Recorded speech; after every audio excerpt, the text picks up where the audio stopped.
Hey everybody, welcome back to another HD broadcast, and as promised, this is going to be the game that I played at MLG Dallas, and this is on day one. As you guys all see, I am the Zerg player as usual, not going to be switching up my race for no good reason. And my opponent is going to be Spades. His full name is actually King Spades, and he was a 2300 Terran player on ladder, and I actually had the pleasure of partying it up with them. I'm just gonna say partying, be a little subtle about it, but we did definitely have a good time after our games, and he's a great guy, a very powerful Terran player. And yeah, this is going to be the ZVT I played on day one of MLG Dallas. And I know a lot of people have been asking me for this game and asking me to cast it and, you know, kind of put in my own perspective on how I played and the things I did. And I think this could be helpful for all of you guys who are, you know, maybe you guys just want to see me get play this game, or maybe you guys just want to see me talk about how I play. But either way, this is going to be a ZVT, and it is going to be on Xel'Naga Caverns. So here comes my scouting drone, as you guys can see. One thing, by the way, before I really actually get into this game, I do have to say that before this game started, I was super nervous. I was sitting down and I could hear people talking and the crowd screaming and everything, and I was just jittery. I was really nervous. I've never had the camera on me when I'm actually playing a game of StarCraft, so that was definitely something that was affecting my play a little bit psychologically. But once the game actually started and I was in the zone, I think I was able to escape into my own world, into the world of StarCraft on Xel'Naga Caverns, and I was able to drown out the noise. But it was definitely an experience of a lifetime, and yes, I will be back for another MLG, hopefully. And yeah, anyways, let's go ahead and talk about the game. As you guys can see, I was moving my drone around. I do this often. I kind of shift right click the scout around the base so that I'm able to macro back at home and do certain things that actually require my attention at the time. And then when I have free time, I'll reselect the drone and then, you know, do some cute micro tricks, you know, work on these SCVs a little bit. And the nice thing about that is it'll keep your drone alive and you'll be able to see the tech for a longer period of time. So the nice thing right here was I did see a factory, so I had a couple of options. I could either go for a gas steal, or I could try to keep my drone alive and see what kind of add-ons were being thrown on. And as you guys can see, I saw the reactor, and immediately as soon as I saw the reactor, that told me that most likely Spades was going to go for a factory reactor swap on the barracks, and then he was going to try to get about 2 to 4 Hellions out on me early on in the game. So the opening that I did with this 14 hatch 14 pool, it can be kind of tense against early Hellions. So my idea was get a fast gas down, try to get 100 gas as quickly as I possibly could, and use speedlings to deal with the red flame Hellions. And speedlings are, believe it or not, fairly good against Hellions in standard play. When they have blue flame, that's when you gotta actually get roaches and you gotta change it up a little bit. But if it's just standard Hellions, speedlings are fairly good against them, and that is the reason why I decided to go for this faster gas. Otherwise, I would have probably waited a little bit longer to get the gas, but I was getting the speed upgrade for my Zerglings as soon as I got 100 gas, and you guys can see I was waiting, and 100 gas get the speed. So at the same time, also splitting my Zerglings up, you know, you really only need one Zergling to kill off the scouting SCV. You can use another Zergling to go control the Xel'Naga watchtowers, and that's what this Zergling was going to do, but unfortunately he ran into the Hellions. But the nice thing about that was that confirmed my scout. I was able to see the Hellions, and so I knew exactly what needed to be done. Block the ramp off with the Queen. And the one thing about this map is it can be kind of hard to block off with one queen. In fact, I don't even think it's possible. So it does kind of form a bit of a blockade, but you still have to be careful about these Hellions. As you guys can see, Spades running in, getting one Hellion kill, but thanks to the queen on the ramp, he decided not to continue forward, and he did fall back with his Hellions. So as you guys can see, I was able to hold off the initial Hellion harass. My speed is about to be done, so I won't really have to worry about Hellions much longer.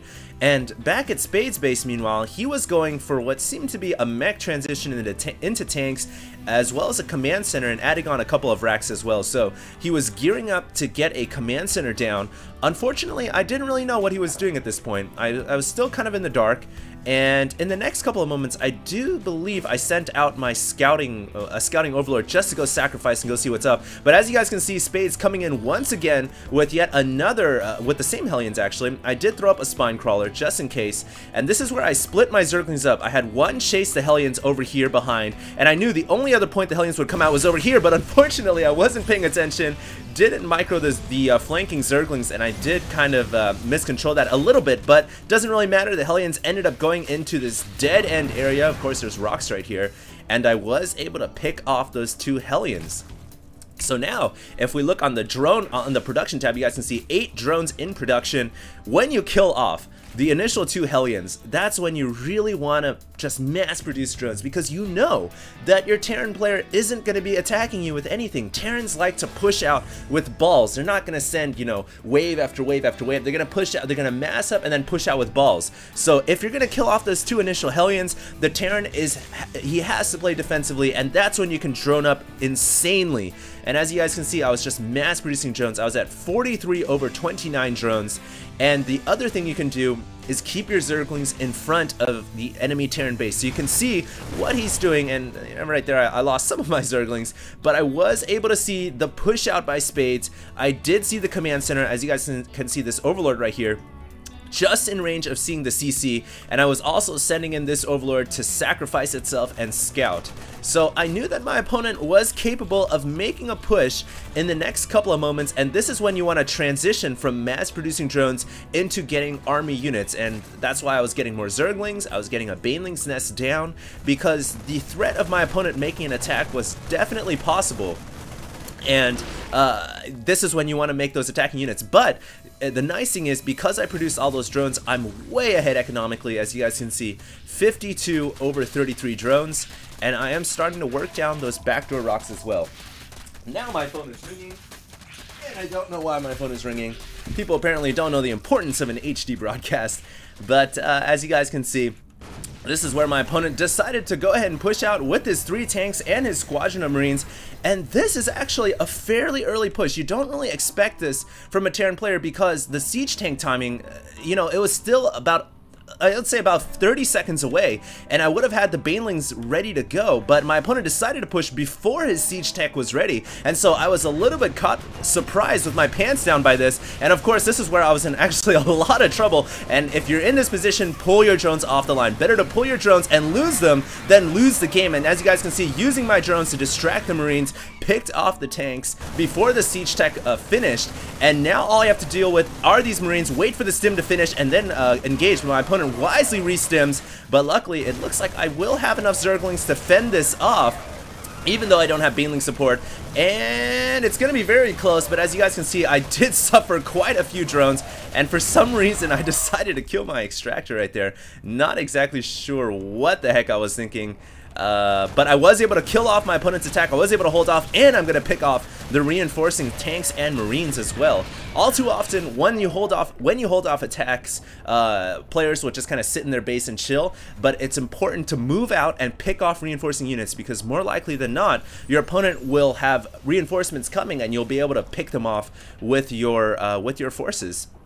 Now, as you guys can see, I'm really not that far behind in economy, and this is the beauty of Zerg. You can drone up, and you can still, remember, you can use drones to fight. Yes, they're not very effective, but should you use your drones to fight, and even if you lose a lot of your drones, you're not going to be that far behind, because you already had such an advantage in the beginning in the first place. So my position right now isn't really that bad off. As you guys can see, I'm just replenishing my entire drone count, because this is the time when Spades is going to be remacroing that massive ball, and so I'm replenishing my drone count. I'm securing a 3rd expansion, and of course staying on top of that creep spread. Once again, that creep gives you 2 different things. It allows you vision, and it gives you speed, both of which are extremely important when it comes to the mid-game and late-game Zerg play.